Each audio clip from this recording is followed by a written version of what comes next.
quick energy reading, but I wanted to do a live shuffle because I have not done a live shuffle in a while. So this is going to be, we'll do 3 cards about what to focus on right now, how to lift your spirits. So we're going to have, this is pile 1, pile 2, and pile 3. This is just going to be like an energetic pick me up for anybody who is just like, how do I boost my spirits right now? This is timeless. I don't like to put dates on them or anything like that because people watch things when they're ready for them. So we're going to go ahead and get into this reading. Okay, so if you chose group 1, there's a 5 of Wands. Now, traditionally, the 5 of Wands is talking about inner conflict with the self.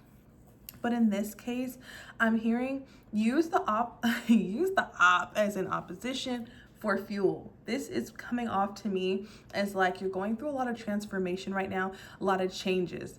And when I mean changes, I mean that you've asked for some things, you might have prayed for some things, you might have just written things down or manifested things and they're coming into fruition and you need some energy right now.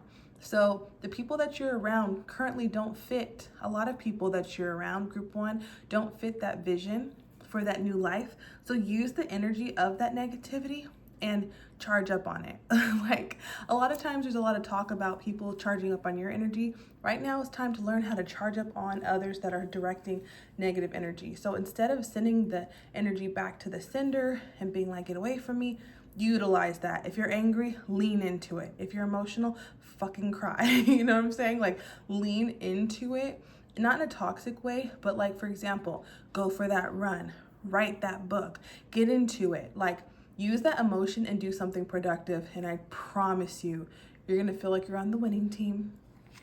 So group 2, this is going to be group 2.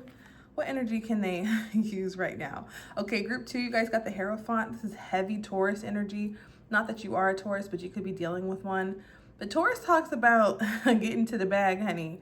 This is talking about being productive. For some of you guys, there could be a project that you need to be putting your attention to. This could be a book, this could be a course, this could be your social media content, but it's very, very much like about your business, honey, your business.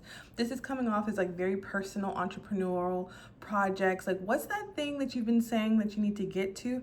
Now is the time. And for others of you, just a small percentage, this is about communicating with your creativity. So although the Hierophant typically talks about your relationship with a higher power, in this way, it's really coming across as like there's a need to document. For some of you, need to journal or really to just tap into your creative side or creative projects, but from a very practical place. This is not about like just meditating. Like this energy is like putting that shit on paper, getting like taking that first step, putting on those shoes to go to the gym, like whatever that is for you. You are in such a powerful position and your angels, ancestors, and guides are so in tune with you right now. There's such a professionalism. Whatever you do, you're so freaking professional and you have such a way of doing things. Even how her pen is fancy, you know, with the feather pen. And it's like maybe you need to go into a quiet place like a library or a coffee shop and like completely isolate yourself, go into the lab, but get into the lab, group 2. Get into the lab and you'll be getting into the bag. And lastly, we have group 3 and group 3 energy boost. You guys have the Page of Swords. The energy that I'm picking up for group 3 is there's a rediscovery of self here. There is a rediscovery of self. Some of you guys could have been in a hermit mode. Some of you guys could have been in a dark place or taking a deep dive away from people, rediscovering your emotions, but your spirit guides are surrounding you at this time. So there's an innocence that you don't show people.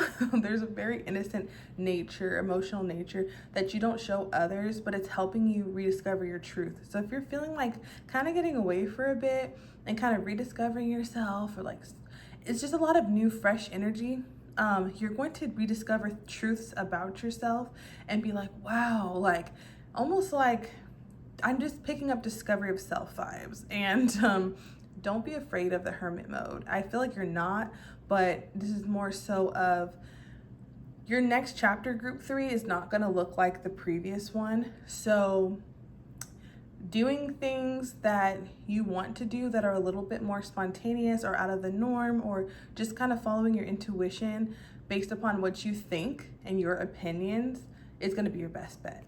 So for group 3, this is mostly about, like, if you go away or off the grid, or if you go into an emotional deep dive, just make sure that you always stay in contact with your spirit guides or your own self, your own source, whatever that is for you, so that you can always swim back up to the surface. All right, group 3, but I'm seeing that the self-discovery is really going to put you on track, because there are things that you are actually gathering, tools. The sword represents like truth. It represents the mind. Some of you guys, it's like you're sharpening your intellect, you're sharpening your mind, your skill set. Like you could be like gaining a new skill or getting a new job or something like this, but it's like, it's almost like the energy of like, I went off the grid and I got into my emotions. I went to therapy. I did this, this, and this. And now I have completely new interests. It's like a new personality is being formed. And what happens when you create a new personality for yourself or expand your current personality? You create, as Dr. Joe Dispenza would say, a new personal reality.